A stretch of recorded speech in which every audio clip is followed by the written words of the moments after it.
Dans la nouveauté, Didier de Radiguez et le journaliste automobile Xavier Daff passent au crible une nouvelle venue sur le marché.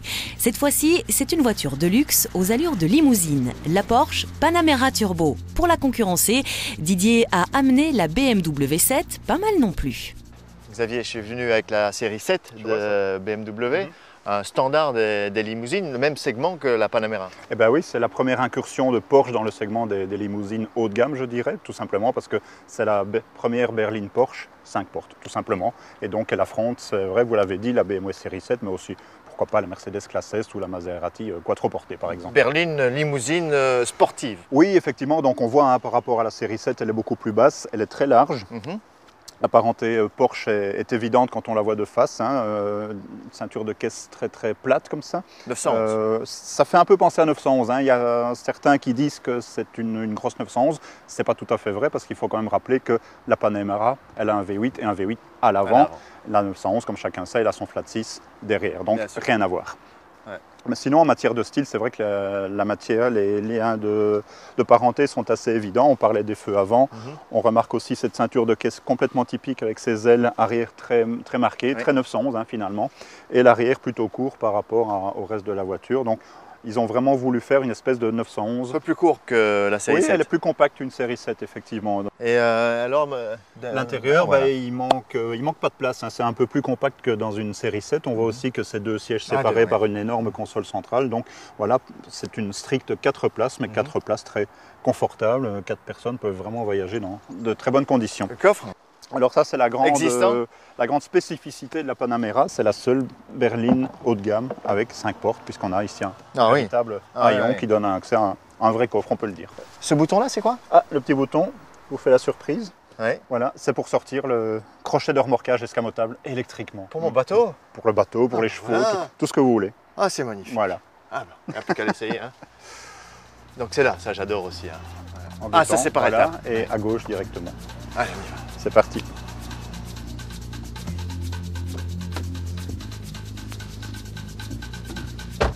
Impressionnante console, il y en a encore derrière. Oui, c'est vrai. On se trouve un peu au volant, ou plutôt aux commandes d'un Boeing 747, tellement il y a des commandes partout, il y a des interrupteurs dans tous les coins.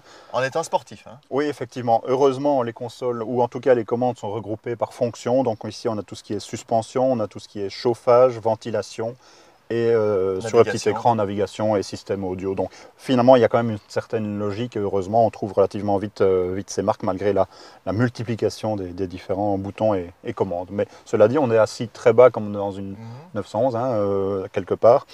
C'est vraiment une limousine de sport. Oui, je pense qu'on peut dire ça. On est effectivement assis très très bas avec une excellente position de conduite, des commandes directement accessibles, la boîte PDK, donc à double embrayage, qui va bien, quoique parfois un petit peu brutale dans les manœuvres à basse vitesse en ville, etc. Surtout sur l'herbe.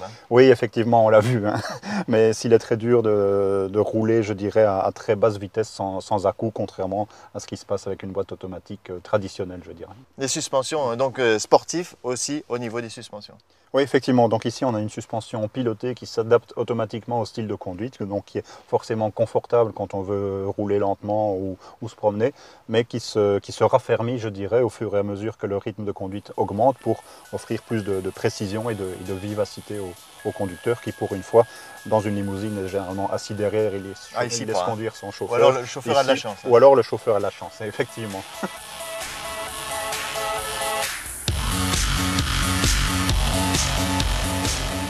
Nous avons beaucoup de chance, car tester la nouvelle Porsche Panamera Turbo, il y a pire. Dans le cas de ce genre de voiture, on ne se demande pas vraiment si elle roule bien, mais plutôt dans quelle mesure elle roule bien.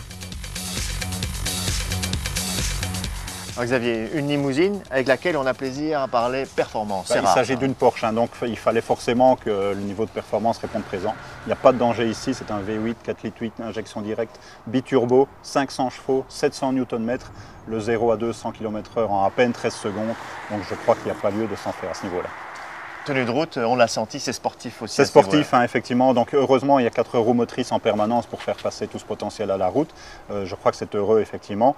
C'est une voiture qui n'en a pas l'air, mais qui est très agile, très vive à conduire, etc. Donc on prend vraiment un monstre plaisir, je dirais, à son volant. C'est une vraie Porsche qui demande qu'à être conduite.